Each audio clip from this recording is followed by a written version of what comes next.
ఇది కేవలం సమాచారంగా మాత్రమే భావించండి. వైద్య నిపుణులను సంప్రదించండి. ఎక్కడ చూసినా ప్రోబయోటిక్, ప్రీబయోటిక్ రకరకాలు తీసుకోమని చెప్తారు. అసలు అవసరమా? మనకి పెరుగు తింటే సరిపోతుంది అంటున్నారు, కానీ చాలామందికి పెరుగు తిన్నా కూడా అది సాల్వ్ అవ్వట్లేదు ప్రాబ్లం. ప్రాబ్లం ఉన్న వాళ్ళకి ప్రాబ్లం ఉంటే definitely best thing is to do it through a natural way. ఏవైనా సప్లిమెంట్స్ మీరు తీసుకున్నారనుకోండి, ఎనీ కమర్షియల్లీ అవైలబుల్ ప్రోబయోటిక్ తీసుకోండి, అందులో కొన్ని స్పీషీస్ వరకు ఉంటాయి. బట్ ఎన్ని బిలియన్ బ్యాక్టీరియా మనకి ఇచ్చినా కూడా ఆ 4 స్పీషీస్ మాత్రమే వస్తాయి. మన కడుపులో కావాల్సింది థౌజండ్స్ ఆఫ్ స్పీషీస్. సో డైవర్సిటీని పెంచడానికి ప్రయత్నించాలి తప్ప ఒక పర్టికులర్ 4 పర్టికులర్ స్ట్రెయిన్స్ని పెంచి చాలా బెనిఫిట్ ఉండదు. సో డైవర్సిటీని పెంచడానికి మనం ఫైబర్ ఫుడ్ ఎక్కువ తీసుకోవడం, ఫ్రూట్స్, సాలెడ్స్, బెర్రీస్ ఎక్కువ తీసుకోవడము, ఎక్సర్సైజ్ చాలా ఇంపార్టెంట్, స్ట్రెస్ తగ్గించడం, ఇవన్నిటి వల్ల డైవర్సిటీ పెరిగి న్యాచురల్గా మనకి సాల్వ్ అవుతుంది. కొంతవరకు కర్డ్, బటర్ మిల్క్లో మంచి ప్రోబయోటిక్ కంటెంట్ని తీసుకోవాలి.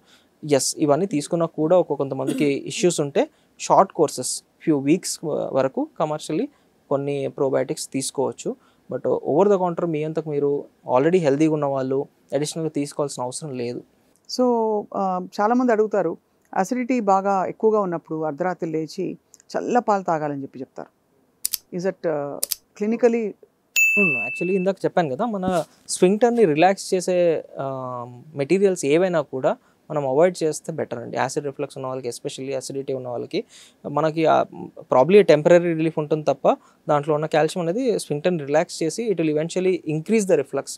ఇన్ఫాక్ట్ అండ్ ఇంకా రాత్రి తీసుకోవడం వల్ల ఇంకా ఇబ్బంది.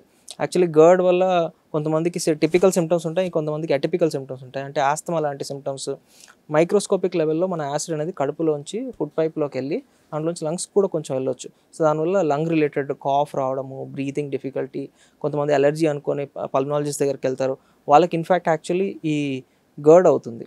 సో అది మనం ఐడెంటిఫై చేసి దానికి ట్రీట్మెంట్ ఇవ్వాలి.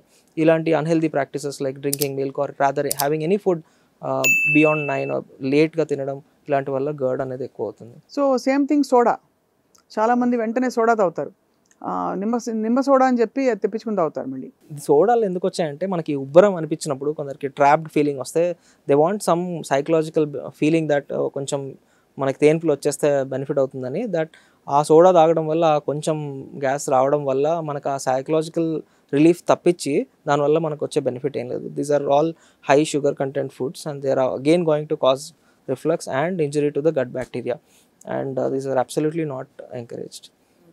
అండ్ సిమిలర్లీ వీటితో పాటు ఈనో ఫ్రూట్ సాల్ట్ తాగుతారు చాలామంది.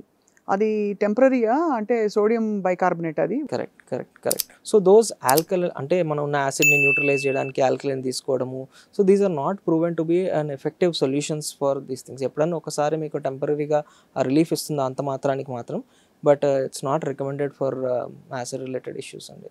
సో బెస్ట్ మరి ఏమిటి సొల్యూషన్ ఏమిటి? ఒక యాసిడ్ రిఫ్లక్స్ ఎపిసోడ్ అవుతున్నప్పుడు ఏం చేయాలి మనిషి? సో ఇమీడియట్గా అంటే మీరు సిరప్ తీసుకోవచ్చు, రాఫ్ట్ తీసుకోవచ్చు.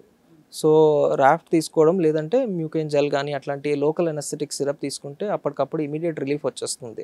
ఆ సిరప్ SOS ఇస్తాం ఒకవేళ మీరు ఒక లాంగ్ టర్మ్ మెడికేషన్ తీసుకుంటే. అండ్ మెయిన్ థింగ్ ఏంటంటే మనం తినడానికి పడుకోవడానికి 3 hours గ్యాప్ ఉండాలి, మోస్ట్ ఇంపార్టెంట్ థింగ్. సో మీరు పడుకునేది 10 o'clock అయితే 7 కన్నా ముందు డిన్నర్ కంప్లీట్ చేసేయాలి. తర్వాత పడుకున్నప్పుడు మీ హెడ్ ఎండ్ అనేది ఎలివేట్ అయి ఉండాలి. So it has to be at least 30 degrees. So ఇప్పుడు కమర్షియల్గా ఈవెన్ వెజ్ పిల్లోస్ దొరుకుతున్నాయి, so you can use that or use an extra pillow. కొంతమందికి సర్వైకల్ ఇష్యూస్ వల్ల మేము హెడ్ అండ్ ఎలివేట్ చేయలేకపోతున్నాం అన్న వాళ్ళకి యూజువల్లీ లెఫ్ట్ లాటరల్లో ప్రిఫర్ చేయమని చెప్తాం, ఎందుకంటే అప్పుడు ఫండస్లో అక్యుములేట్ అవుతుంది, రిఫ్లక్స్ అనేది తక్కువ అవుతుంది. So you should prefer lying down on the left side. తర్వాత ఈ డీప్ ఫ్రైడ్ ఆయిలీ ఫుడ్స్, తర్వాత లేట్ నైట్ తినరు, కానీ ఆ ఎపిసోడ్ అవుతున్నప్పుడు అర్జెంటుగా SOS గబగబా ఏదైనా తాగేయాలి, వేడి నీళ్ళు జీరా వాటర్ తాగమని చెప్తారు కొంతమంది. అంటే ఇవన్నీ టెంపరీగా సైకలాజికల్గా అయితే కొంత పనిచేస్తాయి. ప్లాసిబో ఎఫెక్ట్ ఉంటుంది, కొంతవరకు టెంపరీ రిలీఫ్ ఇస్తుంది. బట్ మేము మెడికల్గా అయితే రాఫ్ట్ సిరప్స్ కానీ, లేదంటే సుక్రాల్ఫేట్ సిరప్ కానీ, మ్యూకెన్, ఆక్సిటకేన్ అనే లోకల్ అనెస్థెటిక్ మెడికేషన్ కానీ ఆ సిరప్స్ ఇస్తాము. సో దావి తీసుకుంటే ఇన్స్టెంట్ రిలీఫ్ వస్తుంది.